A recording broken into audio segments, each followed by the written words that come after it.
സ്വർണം ലോകം ഭരിക്കാൻ പോകുന്നു. ഇന്ത്യയുടെ ഒരു ഗോൾഡൻ പ്ലാൻ. ഇന്ത്യക്ക് ഇനി നിക്ഷേപങ്ങളും എല്ലാ കാര്യങ്ങളും സ്വർണത്തിലൂടെയായിരിക്കും ഇനി എല്ലാം വിനിമയം നടത്താൻ പോകുന്നത്. 2026 ജനുവരിയിലെ കണക്കുകൾ പ്രകാരം സ്വർണം അതിന്റെ സർവകാല റെക്കോർഡുകളും തകർത്തെറിഞ്ഞു. 10 ഗ്രാമിന് 1.80 ലക്ഷം രൂപ. അന്താരാഷ്ട്ര വിപണിയിലാകട്ടെ ഔൺസിന് $5,500 മുകളിലാണ്. ഒരു കാര്യം ചോദിക്കട്ടെ, നിങ്ങളുടെ വീട്ടിലെ അലമാരയിലോ ബാങ്ക് ലോക്കറിലോ ഒക്കെ ഇരിക്കുന്ന സ്വർണം ഇന്ന് നിങ്ങൾക്ക് എത്രത്തോളം സുരക്ഷിതത്വം നൽകുന്നുണ്ട്? അതുപോലെ ഇന്ത്യ ഒരു പദ്ധതി ഒരുക്കുകയാണ്. സ്വർണം വെച്ച് ഡോളറിനെ തരിപ്പണമാക്കാനായി. റിയൽ എസ്റ്റേറ്റും ഓഹരി വിപണിയും എല്ലാം ഇന്ന് ഒരു ചോദ്യചിഹ്നത്തിന് മുകളിലാണ്. ഇന്ത്യയുടെ കേന്ദ്ര ബജറ്റും പടിവാതിൽക്കൽ നിൽക്കുന്നുണ്ട്. അമേരിക്കൻ ഫെഡറൽ റിസർവ് ലോകത്തെ മുൾമുനയിൽ നിർത്തിക്കൊണ്ട് തങ്ങളുടെ നയങ്ങളും പ്രഖ്യാപിക്കുന്നു. ഡൊണാൾഡ് ട്രംപ് ആകട്ടെ തന്റെ പുതിയ ഗവർണറായി കെവിൻ വാഷിനെ അവരോധിക്കുമ്പോൾ ലോകം ചോദിക്കുന്ന ഒരേ ഒരു ചോദ്യമാണ്: ഡോളറിന്റെ അന്ത്യം കുറിക്കപ്പെടുകയാണോ? സ്വർണം പുതിയ ലോക കറൻസിയായി മാറുമോ? ഇന്ത്യയിൽ ഓരോ സാധാരണക്കാരനും 10 രൂപ നിക്ഷേപിക്കുന്നവനും കോടികൾ നിക്ഷേപിക്കുന്നവനും അറിഞ്ഞിരിക്കേണ്ട സ്വർണത്തിന്റെ ചില ഗൂഢതന്ത്രങ്ങൾ. ആഭരണ വിപണി തകരുമ്പോഴും നിക്ഷേപ വിപണി എങ്ങനെ കുതിക്കുന്നു? ഗോൾഡ്മാൻ സാക്സും JP മോർഗനും പ്രവചിക്കുന്ന ആ $6,700 മാജിക് നമ്പർ എന്താണ്? ഈ വീഡിയോ വെറും ഒരു വിവരണം മാത്രമല്ല, നിങ്ങളുടെ സമ്പാദ്യം സംരക്ഷിക്കാനുള്ള ഒരു കംപ്ലീറ്റ് ഗൈഡാണ്. നമുക്ക് ഈ സ്വർണ്ണ വേട്ടയുടെ അല്ലെങ്കിൽ സ്വർണ്ണ തന്ത്രത്തിന്റെ ആഴങ്ങളിലേക്ക് ഇറങ്ങിച്ചെല്ലാം. ഈ വ്യാഴാഴ്ച നടന്ന ചരിത്രപരമായ നീക്കത്തിൽ അവിടെ നിന്നും ആരംഭിക്കാം. സ്വർണ്ണവില ഔൺസിന് $5,594 എന്ന അവിശ്വസനീയമായ ഉയരത്തിലെത്തി. ഏതാനും മണിക്കൂറുകൾക്ക് ശേഷം $400 താഴേക്ക് പതിച്ചു. എന്താണ് ഈ വോളറ്റിലിറ്റി?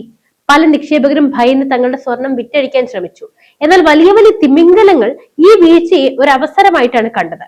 എന്തുകൊണ്ട് വില ഇത്രയധികം മാറുന്നു? ഒന്ന്, ലോകം മുഴുവൻ ഇന്ന് ഒരു അനിശ്ചിതത്വത്തിലാണ്. ഉക്രൈൻ റഷ്യ യുദ്ധം 3ാം വർഷത്തിലേക്ക് കടക്കുമ്പോൾ, മിഡിൽ ഈസ്റ്റിലെ സംഘർഷങ്ങൾ എണ്ണവിലയെ സ്വാധീനിക്കുമ്പോൾ നിക്ഷേപകർക്ക് കടലാസ പണത്തിലുള്ള വിശ്വാസമൊക്കെ നഷ്ടപ്പെടുകയാണ്.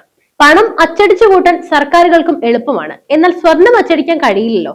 ഇതാണ് സ്വർണത്തിന്റെ ഏറ്റവും വലിയ ശക്തി. ഇനി രണ്ടാമത്തെ കാരണം US ഫെഡറൽ റിസർവ് ആണ്. പലിശ നിരക്കുകൾ മാറ്റമില്ലാതെ തുടരുന്നത് സ്വർണത്തിന് പോസിറ്റീവാണ്. പലിശ നിരക്ക് കുറയുമ്പോൾ ഡോളറിന് മൂല്യം കുറയും. അപ്പൊ സ്വാഭാവികമായിട്ടും സ്വർണം തിളങ്ങും. കെവിൻ വാഷിന്റെ വരവ് ഈ പ്രതീക്ഷകളെ ഒന്നുകൂടി ബലപ്പെടുത്തിയിരിക്കുകയാണ്. ഇന്ത്യ സ്വർണത്തിന്റെ ലോക തലസ്ഥാനമായിട്ട് തന്നെ പറയാം. നമ്മുടെ അമ്മമാരുടെയും സഹോദരിമാരുടെയും ഒക്കെ ലോക്കറുകളിൽ ഇരിക്കുന്ന സ്വർണം ലോകത്തിലെ പല രാജ്യങ്ങളുടെയും സെൻട്രൽ ബാങ്കുകളിലുള്ള ശേഖരത്തെക്കാൾ കൂടുതലാണ്. പക്ഷേ 2026 ഇന്ത്യയിൽ ഒരു വലിയ മാറ്റം നമ്മൾ കാണുന്നുണ്ട്. ഇതിനെ ഇന്ത്യൻ ഗോൾഡ് പാരഡോക്സ് എന്ന് വിളിക്കാം. വേൾഡ് ഗോൾഡ് കൗൺസിൽ നൽകുന്ന റിപ്പോർട്ട് പ്രകാരം ഇന്ത്യയിലെ സ്വർണ്ണ ആവശ്യകതയിൽ വലിയ കുറവ് രേഖപ്പെടുത്തിയിട്ടുണ്ട്. 710 ടണ്ണിലേക്ക് ഡിമാൻഡ് താഴ്ന്നു. എന്തുകൊണ്ടാണ്? ഉത്തരം വളരെ ലളിതമാണ്. സ്വർണം സാധാരണക്കാരനെ സംബന്ധിച്ച് അപ്രാപ്യമായിരിക്കുകയാണ്. കേരളത്തിലെ ഒരു ശരാശരി വിവാഹത്തിന് 50 പവൻ വാങ്ങുക എന്നത് ഇന്നത്തെ വിലയിൽ ഒരു സാധാരണ കുടുംബത്തിന് ചിന്തിക്കാൻ പോലും കഴിയില്ല. പണിക്കൂലിയും GST ഒക്കെ ചേരുമ്പോൾ ഒരു പവൻ വാങ്ങാൻ 10 ഗ്രാമിന് 1.25 ലക്ഷത്തിന് മുകളിലേക്ക് നൽകേണ്ടി വരികയാണ്. നിക്ഷേപക വിപണിയിലെ വിസ്ഫോടനം വേറെയും. അതായത് ഇതേ ഇന്ത്യയിൽ സ്വർണ്ണ നിക്ഷേപം റെക്കോർഡ് വേഗത്തിൽ വളരുകയാണ്. ആഭരണങ്ങൾ വാങ്ങി ലോക്കറിൽ വെക്കുന്നതിന് പകരം പുതിയ തലമുറ സ്വർണത്തെ ഒരു ഡിജിറ്റൽ അസറ്റ് ആയിട്ട് കാണുന്നുണ്ട്. ഗോൾഡ് ETFs, അതായത് കഴിഞ്ഞ വർഷം 283% വളർച്ചയാണ് ഉണ്ടായത്. സോവറിൻ ഗോൾഡ് ബോണ്ട്സ്, സർക്കാർ നൽകുന്ന സ്വർണ്ണ ബോണ്ടുകളിലേക്ക് ജനങ്ങൾ ഒഴുകുകയാണ്. ഗോൾഡ് മ്യൂച്വൽ ഫണ്ട്സ്, ഓഹരി വിപണിയിലെ അസ്ഥിരത ഭയന്ന് സാധാരണക്കാർ മ്യൂച്വൽ ഫണ്ടുകളിലൂടെ സ്വർണത്തിലേക്ക് പണം മാറ്റുന്നു. അപ്പൊ നിങ്ങൾ മനസ്സിലാക്കേണ്ടത്, ഇന്ത്യക്കാരൻ സ്വർണം ഉപേക്ഷിക്കുകയല്ല, മറിച്ച് അത് വാങ്ങുന്ന രീതി മാറ്റുകയാണ് എന്നതാണ്. ആഭരണങ്ങളിലെ പണിക്കൂലി ലാഭിച്ചുകൊണ്ട് ശുദ്ധമായ സ്വർണത്തിൽ നിക്ഷേപിച്ച് ലാഭം കൊയ്യുകയാണ് പുതിയ തന്ത്രം. ഇത് നമുക്കൊരു ഡിബേറ്റ് ആക്കാം. അതായത് നിങ്ങളുടെ കയ്യിൽ 10 ലക്ഷം രൂപയുണ്ടെന്ന് കരുതുക. നിങ്ങൾ അത് എവിടെ നിക്ഷേപിക്കും? നിഫ്റ്റി 50 2025 നിഫ്റ്റി നൽകിയത് വെറും 10.5% റിട്ടേൺ ആണ്. ആഗോള സാമ്പത്തിക മാന്ദ്യത്തിന്റെ പേടിയിൽ ഓഹരി വിപണി പലപ്പോഴും തകർച്ചയുടെ വക്കിലായിരുന്നു. ബ്ലൂ ചിപ്പ് കമ്പനികൾ പോലും വിയർത്തു എന്ന് പറയാം. ഭൂമിയുടെ വില കുതിക്കുന്നുണ്ടെങ്കിലും അത് വിൽക്കാൻ ശ്രമിക്കുമ്പോൾ കിട്ടുന്ന പ്രയാസം വളരെ വലുതുമാണ്. ലിക്വിഡിറ്റി ഇല്ല എന്നതാണ് റിയൽ എസ്റ്റേറ്റിന്റെ പ്രധാന പോരായ്മ. ഇനി ഫിക്സഡ് ഡെപ്പോസിറ്റിലേക്ക് വന്നാലോ? ബാങ്ക് നിക്ഷേപങ്ങൾ സുരക്ഷിതമാണ്, പക്ഷേ പണപ്പെരുപ്പം 6 മുതൽ 7% നിൽക്കുമ്പോൾ ടാക്സ് കഴിഞ്ഞാൽ നിങ്ങൾക്ക് കിട്ടുന്ന യഥാർത്ഥ ലാഭം 0-ത്തിനടുത്താണ്. ഇവിടെയാണ് സ്വർണം ഒരു ഹീറോയായി മാറുന്നത്. 2025 നൽകിയ 76.5% റിട്ടേൺ മറ്റൊരു നിക്ഷേപത്തിന് നൽകാൻ കഴിഞ്ഞിട്ടില്ല. സ്വർണം എന്നത് വെറുമൊരു നിക്ഷേപമല്ല, അത് നിങ്ങളുടെ സമ്പാദ്യത്തിന് ചുറ്റുമുള്ള ഒരു കവചമാണ്. പണപ്പെരുപ്പം കൂടുമ്പോൾ സ്വർണത്തിന്റെ മൂല്യവും കൂടും.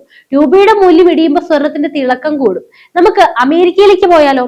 ഡൊണാൾഡ് ട്രംപിന്റെ ഭരണകൂടം വലിയ മാറ്റങ്ങൾക്കാണ് തയ്യാറെടുക്കുന്നത്. കെവിൻ വാഷിനെ ഫെഡറൽ റിസർവ് ഗവർണറായി പ്രഖ്യാപിച്ചത് ഒരു വലിയ രാഷ്ട്രീയ നീക്കമാണ്.